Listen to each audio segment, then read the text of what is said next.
Colonel Thomas "Tom" Callahan, 85, stood at the airline gate with calm dignity. His crisp sports coat hung neatly over one arm, his other hand holding a first-class boarding pass, seat 2A. The flight to Washington, D.C. was supposed to be simple.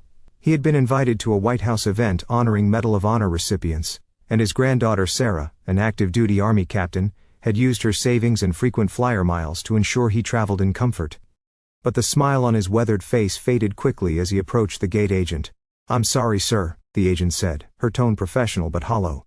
"Due to an aircraft change, your seat has been reassigned. You're now in 32 billions.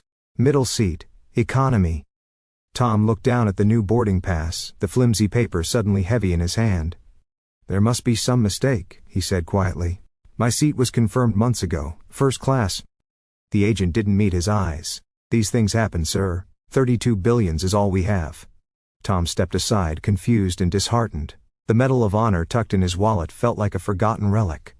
He wasn't demanding luxury, he had endured much worse in life, but this felt like something deeper, a dismissal not of comfort but of respect. He took a seat near the gate and watched other passengers file in. His back ached, his pride ached more. People bustled past him, unaware of who he was or where he was headed. Then, quietly, he pulled out the small card his granddaughter had given him. A special number for the airline's Hero Liaison Desk.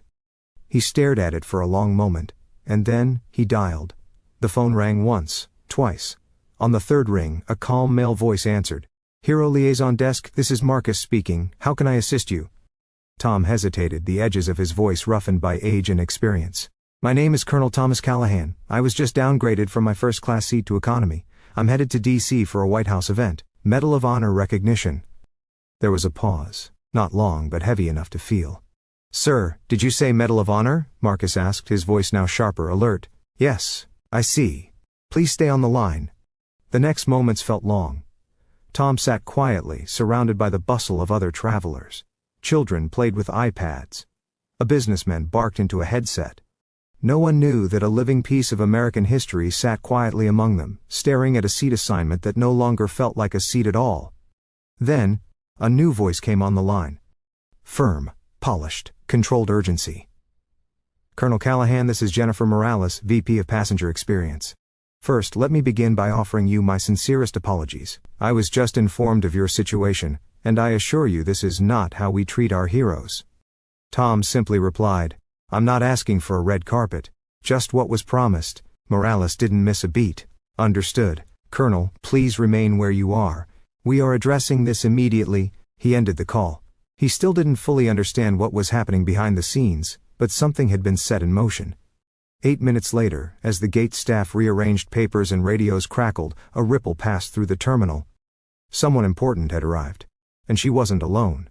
Gate 42 was unusually loud for a Tuesday evening. The usual pre-boarding calls and overhead announcements blended with the noise of shuffling passengers.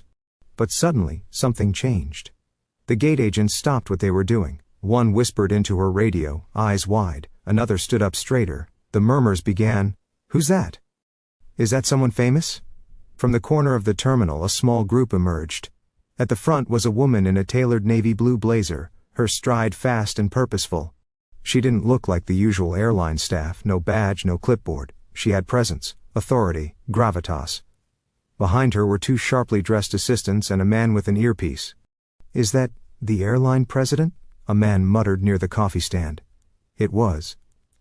Angela Porter, president and CEO of Northski Airlines, was not known for spontaneous airport visits. In fact, she was rarely seen in terminals at all, until now. She walked directly to the gate agent, leaned in, and said something quietly. The agent immediately began typing on the computer, eyes darting to the passenger list. Angela turned, scanning the gate area.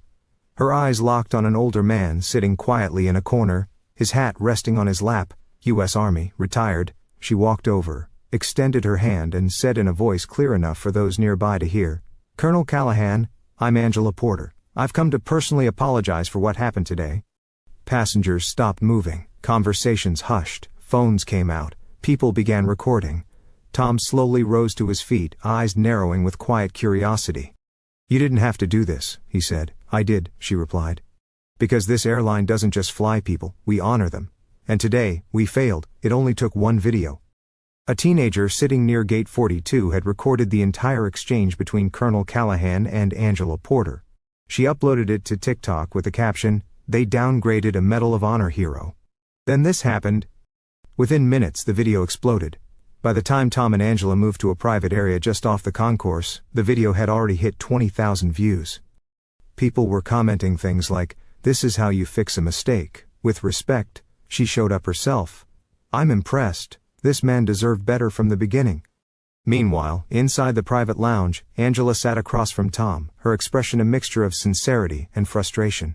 "Colonel, I want you to know this wasn't intentional. Your upgrade was confirmed, but there was a software reroute at check-in. An error. One I should have caught before you boarded." Tom listened quietly. "I've seen worse in combat," he said with a dry smile, "but you didn't need to come all this way." "I did," she repeated, "because leadership isn't about perks, it's about accountability." Outside the glass doors of the lounge, Northski employees and passengers were still abuzz. Several veterans who had overheard the situation began sharing their own travel mishaps.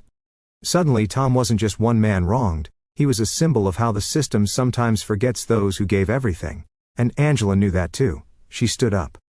"There's more we need to do," she said. "Would you walk with me?" Tom raised an eyebrow but nodded. "Lead the way." Unbeknownst to them, the airline's main Twitter account had just retweeted the video. And by now the world was watching. As Colonel Callahan walked beside Angela Porter through the terminal, a strange hush followed them. Not because people were quiet. Because people were listening. Whispers and side glances trailed behind them. A group of flight attendants paused mid-conversation.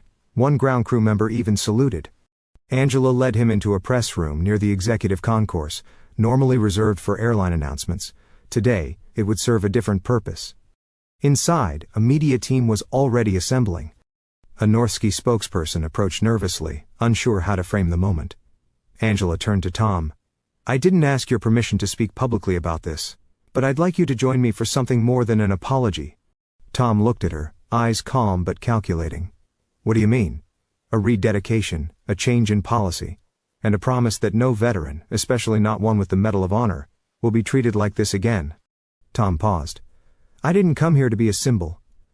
"I know," she said gently, "but sometimes history chooses its own messengers." He chuckled. "You sound like my old commander." Outside, screens flickered as Northski's live stream went online. Angela stepped up to the podium. The room hushed. She began, "8 minutes ago, I met a man who has done more for this country than most of us can imagine. He was wronged today. Not by hatred, but by indifference. And that is just as dangerous." Tom stood beside her silently. He wasn't here for fanfare. But as Angela spoke he could see something shifting, not just in policy, but in people. He glanced over. "All right," he whispered, "let's do this right." The press room's air was thick, not with tension but with truth, the kind that travels far and fast. The podium light softened, and a quiet applause filled the room, not for a performance, but for a reckoning. Colonel Callahan sat beside Angela Porter at the press table, his Medal of Honor gleaming faintly under the lights. He hadn't worn it in years. Today, he placed it on the table in front of him. And the room went silent again. "I didn't bring this for show," he began, voice steady. "I brought it so you understand the weight of it. Not just for me, but for the men who didn't make it home." Camera shutters clicked quietly. Angela bowed her head slightly. Tom continued, "I've never asked for upgrades, never asked for handouts. But there's something about being made to feel small, forgotten, disposable." He turned toward the audience. "That's what happened today. And it's why we're here now." A journalist raised a hand. "Colonel, what do you want the airline to do?" He thought for a second. "More than compensate. I want them to remember. I want them to train their people not just to follow a checklist, but to notice people." Angela nodded. "That starts today." She tapped a file on the table. Effective immediately, Northski Airlines is launching the Honor Priority Protocol, an internal directive to ensure that all veterans, particularly decorated service members, are identified, respected, and assisted with dignity. Another reporter asked, "Why so fast? What made this matter so much?" Angela didn't hesitate. "Because 8 minutes ago I met a man who reminded me that leadership is about responding before damage becomes legacy." Tom looked over, surprised. For the first time since the downgrade he allowed himself a faint smile. Maybe this wasn't just about him anymore. Maybe it was the start of something bigger. As the press conference concluded, the crowd slowly dispersed, But back at Gate 32, where everything had started, one man still sat quietly watching the terminal screens. His name was Daniel Reyes, a frequent flyer, and more importantly, a retired Army medic. He had witnessed the entire event unfold, from the initial embarrassment to the surprising arrival of the airline president. He hadn't intervened earlier, but something about Colonel Callahan's dignity had struck a chord. Daniel approached the gate agent, the same one who had downgraded Tom. "Hey," Daniel said softly, "I just want to ask, do you know who that man was?" The agent looked nervous now. I didn't know at first. I just followed procedure." Daniel nodded. "That's the problem. Sometimes the rules don't match reality." Before walking away, he placed his own metal ribbon on the counter. "For what it's worth," he added, "that man saved 12 soldiers in a burning ravine in Kandahar. My cousin was one of them." The agent froze. His hands trembled. Meanwhile, the video of the press conference had gone viral. Thousands were resharing the moment Tom placed his medal on the table. The story had sparked a national conversation, not about perks but about principle. Backstage, Angela sat with Tom, reviewing upcoming changes. But Tom's mind drifted.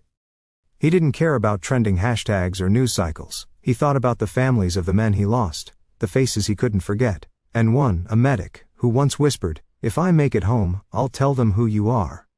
Maybe Daniel Reyes had kept that promise.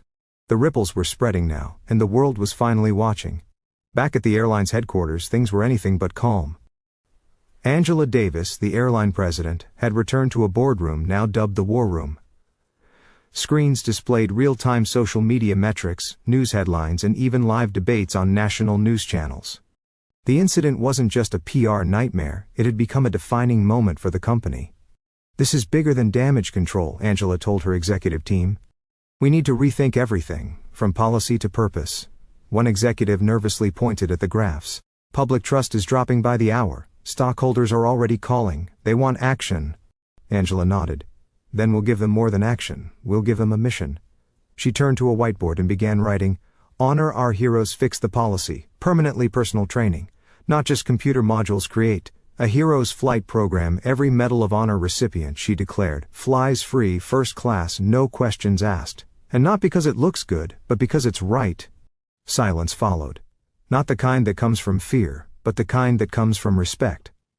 Elsewhere, Tom Callahan sat in a quiet hotel room. He had politely declined all interviews. The noise wasn't his concern. But when he saw the airline's statement go live, he allowed himself a rare smile. They hadn't just issued an apology, they had created change. And in homes across the country, veterans watched with misty eyes. Some had never been thanked, some had never flown. And now they were seen. Angela knew this wasn't the end. But for the first time in years, it felt like a beginning. By morning, the story had taken on a life of its own. News anchors were calling it the 8-minute redemption. Editorials praised the airline's swift action, but more importantly, they praised the man behind the medal, Tom Callahan. A popular podcast host remarked, "It wasn't about outrage, it was about respect." And for once, someone in power responded with humanity, not a press release. Veterans organizations began receiving emails and calls from everyday people who wanted to help. Some offered free rides to medical appointments, others donated airline miles. A group of students launched a campaign, #ThankAHero, which went viral in under 24 hours. One tweet, in particular, stood out. "Greater than my grandfather served with Tom Callahan. Never met him, but today, I feel like I have. Thank you, sir."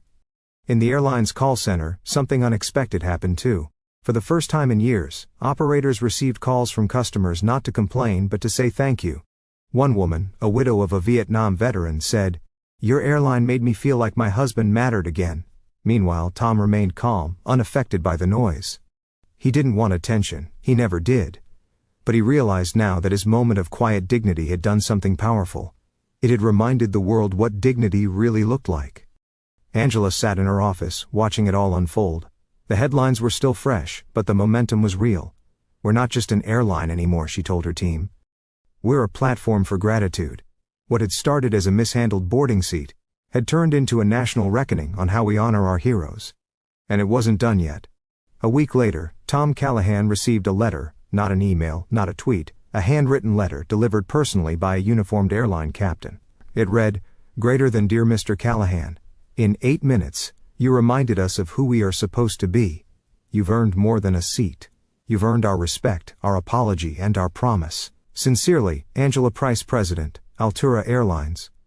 Enclosed was a lifetime pass, first class anywhere in the world. But Tom didn't smile because of the ticket. He smiled because it came with something far rarer, sincerity. Later that day, Tom stood before a group of high school seniors, invited as a guest speaker for Veterans Week. He didn't mention the incident. He didn't talk about the plane or the apology. Instead he said this: greater than service isn't about medals, it's about showing up, quietly, consistently, when it counts. And sometimes when the world forgets that, you just sit still, until it remembers. The room was silent. Many of those students would remember his words longer than any headline. Back at the airport, a new plaque was unveiled near Gate A7. It read, "Greater than, in honor of all those who served, and one who reminded us what service truly means." Passengers paused, read it, and then moved on. But a few lingered longer, eyes misty. Angela, watching from a distance, knew this was more than a PR recovery. It was a legacy. And as for Tom, he never asked for anything, but in the end, he gave something priceless, a reminder that even in the age of noise, quiet honor still speaks the loudest.